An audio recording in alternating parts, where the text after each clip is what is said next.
కాదు, ఇది మనకు అయ్యేది కాదులే అబ్బా అనుకున్నారా? ఇవాళ విశ్వసించండి, ఇవాళ విశ్వసించండి. గ్రహింప సఖ్యము కాని గొప్ప కార్యాలు ప్రభువు చేస్తారు. మీరు స్తుతించబోతున్నారు ప్రభు. ఒక్క మాటలో చెప్పాలంటే చెప్తుంటాను కదా, ఈ నోటితో నేను చెప్పలేను అయ్యగారు,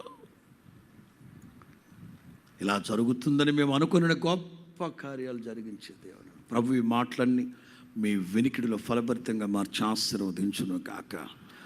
ఏదైతే మరలా నా కళ్ళతో ఇది చూస్తానో లేదో, చూడలేను, పొందలేను అని అనుకున్నారు కదా,